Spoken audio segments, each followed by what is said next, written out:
What's a trade secret you know from working the industry? Vinegar is the best thing to get your cutlery shiny in a restaurant per bar. Arcade crane games have knobs inside that let you control how strong the claw grabs. So you basically make the claw really weak strength, and then there's a setting in the motherboard to make the claw go full power after a certain amount of plays. Whatever the arcade or owner decides how often they want people to actually win. As a freelance photographer, most magazines and newspapers don't pay you for using your photos.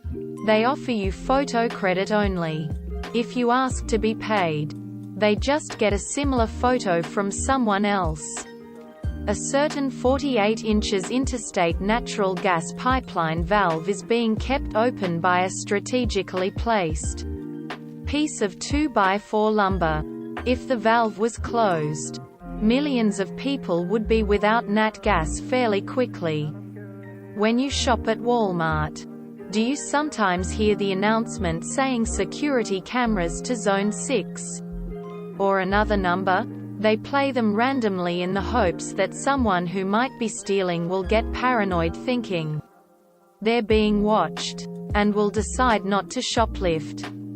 If you are involuntarily kicked off a flight because of oversales, you can demand cash instead of a voucher. Scroll down to involuntary trade. Carpentry, specifically low-end commercially made exterior doors with wooden jambs.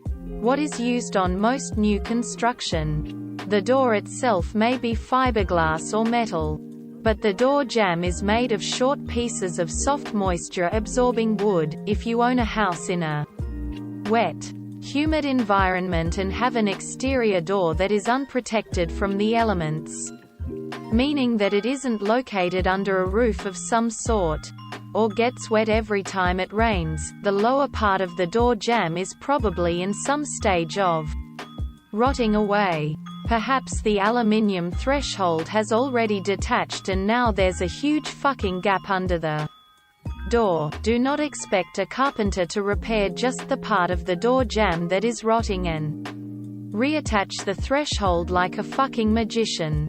Just buy an entire new door and have a carpenter replace the door. Or do it yourself. It's not that difficult, but this is the secret to pay the extra cost and get an exterior door with non-rotting PVC or composite door jamb. Do not replace it with the same piece of shit door that has already rotted, otherwise within a few years, if you're lucky, you will be in the same situation. Honestly, I think there should be a class action lawsuit regarding the planned obsolescence of these types of exterior doors.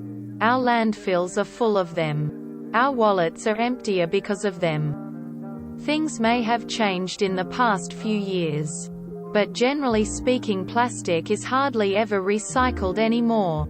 It used to be shipped to China for processing, but even they had a hard time with the amount of pollution and toxic waste produced by recycling it. Now it will get shipped to other countries in Asia where more often than not it just gets dumped into the Pacific Ocean. A lot of municipalities just add it to a landfill. On the other end of the spectrum, aluminium recycling is amazing. You cannot copyright or patent a garment design. Only trademarks and branding are able to be protected in the fashion industry. Literally anyone can legally copy any garment so long as they don't use logos or other copyrighted, trademarked branding. Edit. Since a lot of people like technicalities, it is possible to patent novel non-obvious design features. But it's niche and rare. It's typically sports-related clothing like shoes where this is more common. This is why so many luxury brands slap their logos and such all over things they sell. It's the only way they can distinguish something that could otherwise be copied down to the smallest detail. As such, many knockoffs and imitations are literally made by the same people in the same factories as the branded good, but they'll print a slightly different logo or pattern. Otherwise the finished products may be identical. Also, many high-end fashion brands license their brand to other companies for manufacturing. So you'll have your super high-tier brand garment be identical to a lower-tier brand, with the only difference being the label. Sometimes they're even coming off of the same production line at the same time. But there are two buckets at the end with each getting a different label. Occasionally they will use slightly higher quality materials on the higher tier brand. But not always. Some brands will manufacture products exclusively for stores like Ross and TJ Maxx that are of a lower material quality than what you'd buy in Nordstrom, Macy's, etc. But those same brands will also send otherwise unsold wholesale to those stores. So there will be a mix of the real McCoy and purpose-made cheapos, in all cases. Never let a label fool you. Look for the quality of the fabrics and stitching first. Everything else is smoke and mirrors.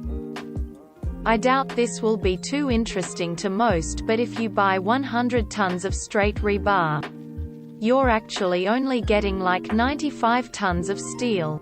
ASTM allows the rebar to be up to 6% lighter than the nominal weight per foot, and so it saves on raw material if you aim to run 4 to 5% light. However, rebar is tested based on the nominal weight per foot, so two pieces of rebar with the same strength will be able to hold the same amount of force even if one is thinner than the other. Having a crew that can pass a drug test is not the same as having a drug-free crew.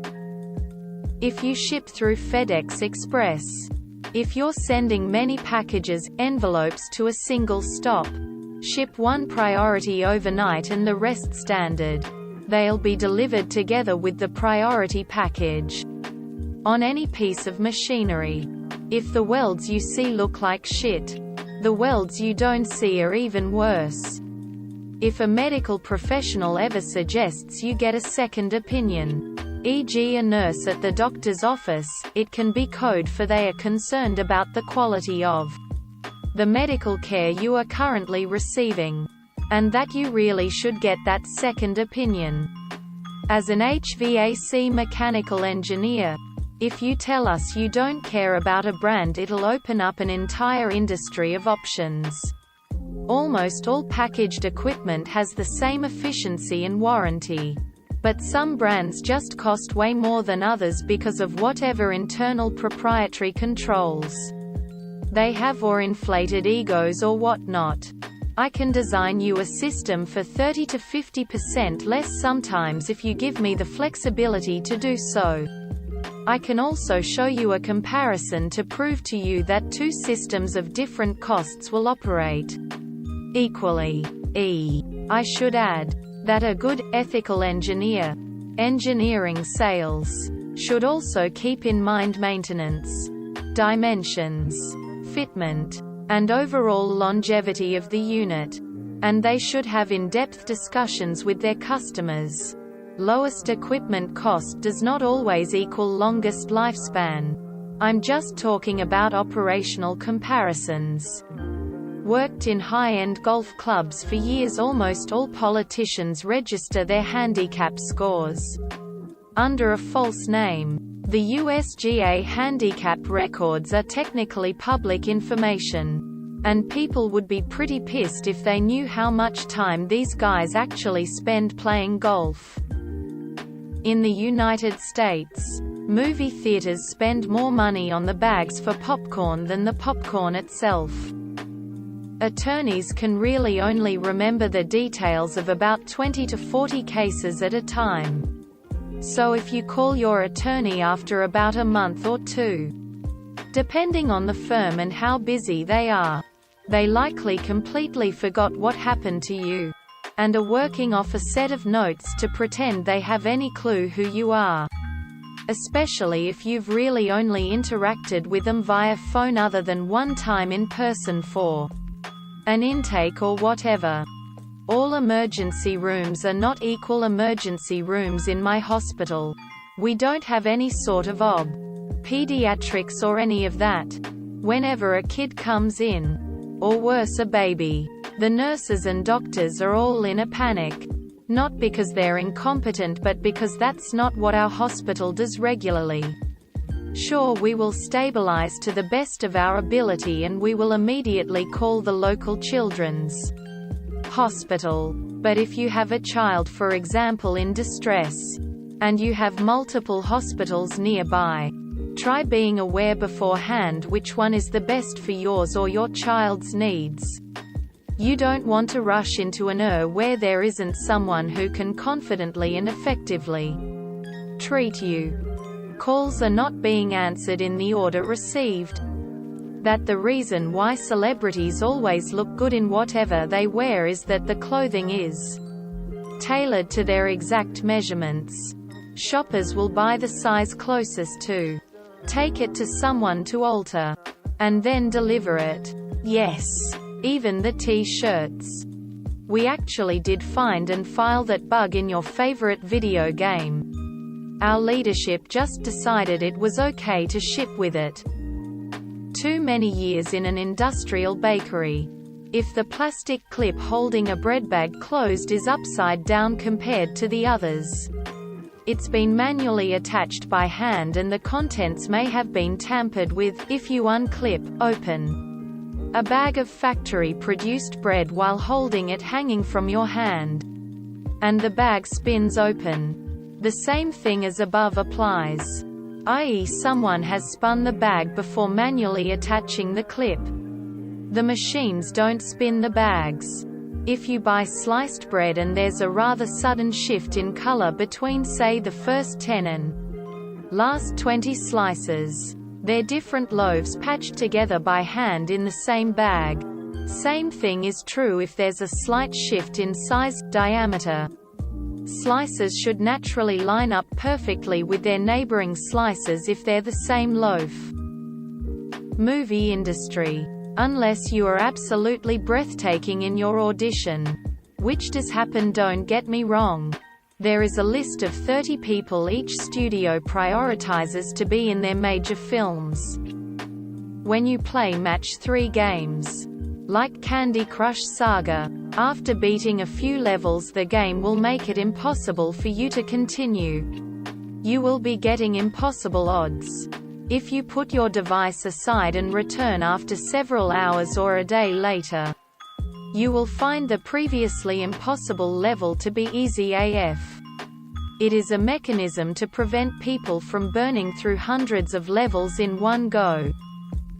For every publicly announced data breach, whether that be a confirmed leak, or the identification of a security flaw, there are 50 other such incidents that companies swept under the rug. Data security is complicated, and most organizations don't have the proper expertise to secure their data. Awards tend to be bullshit. Awards companies are there to sell advertising. They make up awards, offer winning titles to businesses, then charge them to include their name in their literature. For example, the business my husband and I own recently won a national award. We were even asked what award we'd like to win. What's the title of the award you feel you'd be best suited to? We could have made anything up and we'd have been given it. Best XYZ in the known universe. To receive a certificate, we need to pay them £70. For a trophy, it's £225. To have a quarter-page spread in their magazine, it's £650. For a featured article, we have to pay them £2,000. It's a load of bullshit. Nobody ever remembers who gave the award. And frankly, we aren't daft enough to pay for a featured article nobody will ever read. So we just use the term award-winning in our own advertising now, edited to add, thank you for the awards. Automotive industry. Never buy the first year of any new model car.